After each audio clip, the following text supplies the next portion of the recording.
भी रुक करता हूं जूही सिंह जी का। जूही सिंह जी, आपने कांग्रेस को एक तरीके से समाजवादी पार्टी ने दरकिनार कर दिया था। 2% की पार्टी बताया आपके प्रवक्ताओं ने, गिरेबान में झांकने की सलाह दी, आत्ममंथन की सलाह दी। अब आज प्रियंका जी का डेब्यू भाषण सुनने के बाद आपको कुछ लगता है कि आपने गलती की या नहीं? क्योंकि मुझे तो ऐसा लगता है कि कांग्रेस को एक नई जान मिली है प्रियंका जी के रूप में जब उनका भाषण हम सुनते हैं तो।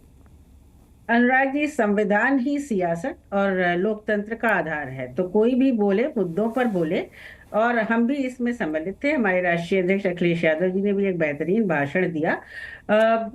सरकार की तरफ से राजनाथ सिंह जी ने भाषण दिया। तो संसद में इस तरह का संवाद बहुत आवश्यक है। एक संवादहीनता की स्थिति हो गई थी। समाजवादी पार्टी शुरू से चाह रही थी कि संसद चले।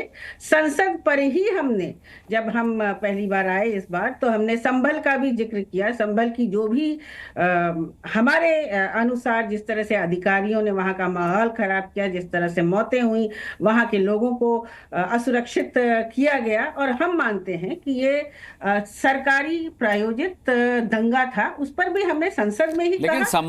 लेकिन संभल के मामले में आप कांग्रेस के साथ नहीं थे जूही जी।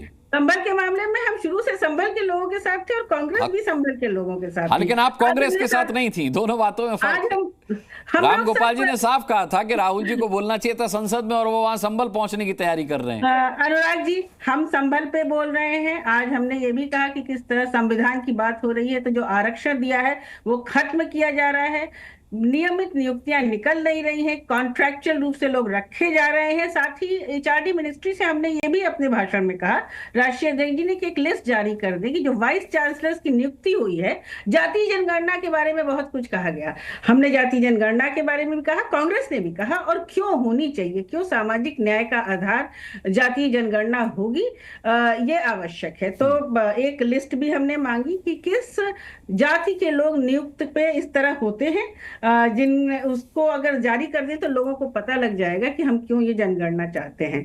साथ ही संविधान की बात की जाए। मैं मानता हूं जूही जी कि कई मुद्दों पर आप और कांग्रेस एक मंच पर हैं, लेकिन अडानी के मुद्दे पर डिंपल जी ने कह दिया कि भाई हम इस मुद्दे के साथ नहीं हैं।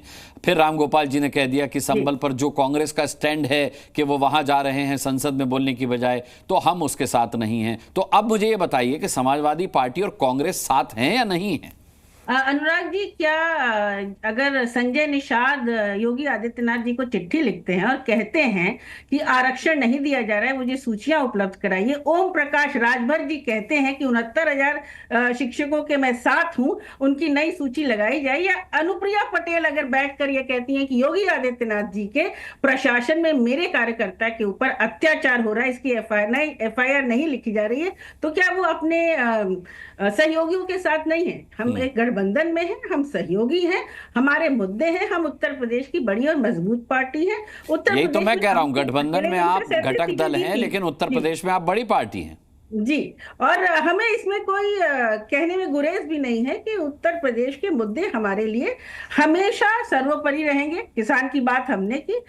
यदि कोई और पार्टी जो हमारी सहयोगी है, हमसे बड़ी भी पार्टी हो सकती है पूरे देश में, वो किसी और मुद्दे पर चर्चा करना चाहती है, तो ये तो लोकतांत्रिक व्यवस्था है। हो सकता है उनके लिए प्रायोरिटी कोई दूसरा मुद्दा हो, लेकिन हम चाहते हैं कि संसद चले। इस पर मुझे लगता है कि आज एक बेहतरीन पैनल है और सभी लोग इस पे अग्री होंगे। और यहाँ पर ये कहना, डॉक्टर बी.आर. अम्बेडकर हमारे संविधान सभा के चेयरमैन थे, ये कहना कि नेहरू जी का कोई रोल नहीं था, ये कहना कि अंबेडकर का कोई रोल नहीं था, ये कहना कि लोहिया का कोई रोल नहीं था। अरे वर्तमान में रहिए, हमें बताइए कि उत्तर प्रदेश में क्या हो रहा है, हमें बताइए कि संभल पे आप क्या एक्शन ले रहे हैं, हमें बताइए कि हाथरस पे आपने क्या किया, जो भी मुद्दे उठे थे। ठीक है जूही जी, मैं आपके पास लौटूंगा। एक तो कुछ आपके सवाल होगा, एक डॉली शर्मा जी के फ्रेम में कुछ दिक्कत थी, अब डॉली जी हमें मिल रही हैं। डॉली जी, आप काउंटर करना चाहती थी शिवम की बात पर, अब आप कर सकती हैं।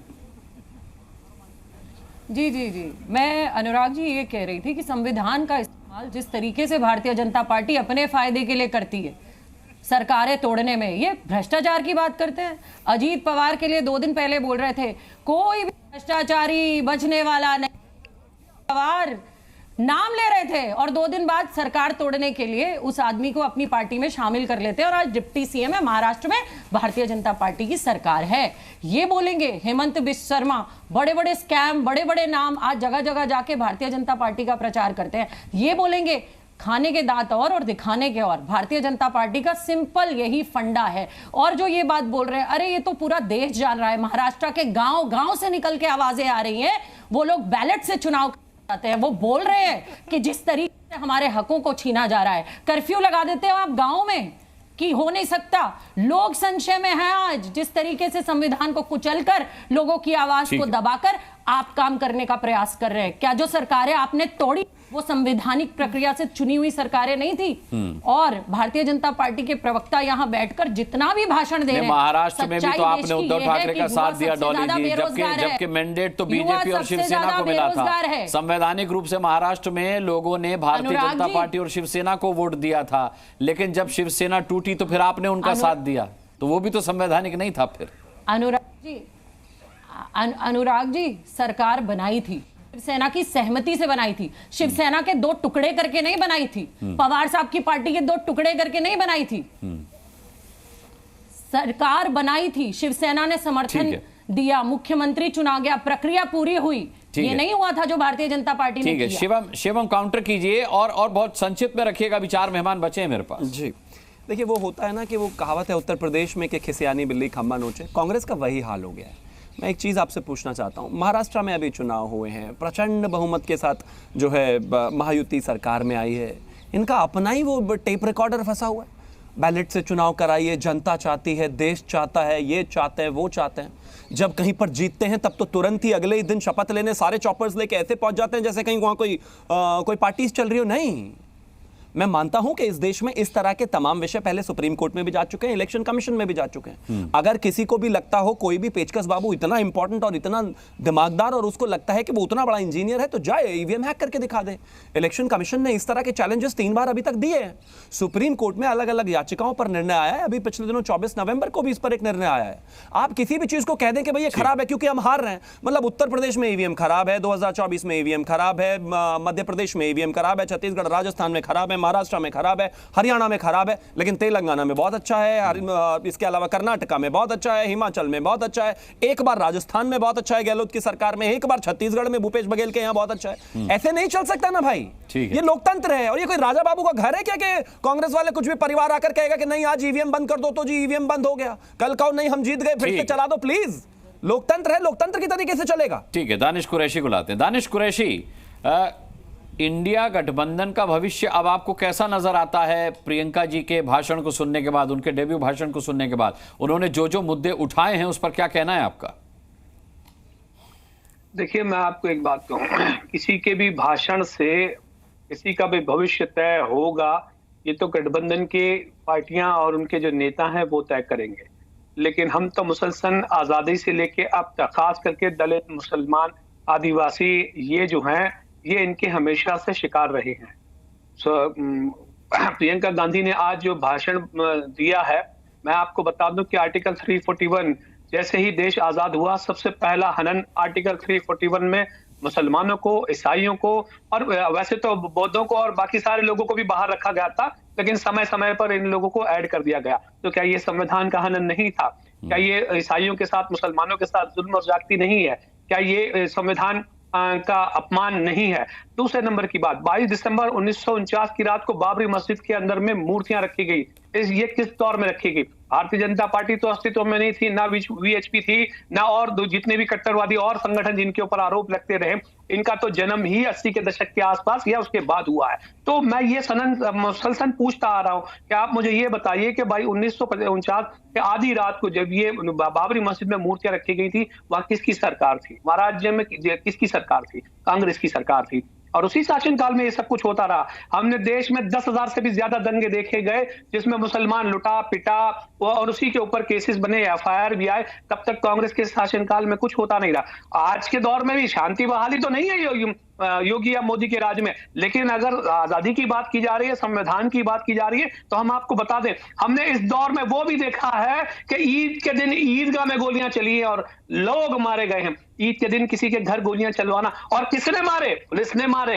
किसी और ने नहीं मारे, कोई संगठन ने मारे होते, कोई हिंदू मुस्लिम दंगे हो जाते तब भी समझ में आता था कि हिंदू मुसलमान दंगे हो जाते। क्या आपने नहीं देखा है क्या अनुराग जी? हमने नहीं देखा है कि रमजानों के दिनों में गोलियां चली और उठा उठाकर ले गए हैं। इससे आगे जड़ के मैं बताऊं कि मान लीजिए, चलिए भूल जाइए इन चीजों को, 1992 के बाद तो कहीं ना कहीं इंडियन नेशनल कांग्रेस जो है बिल्कुल पैबस्त हो चुकी थी, वापस लौट के आई 2004 में।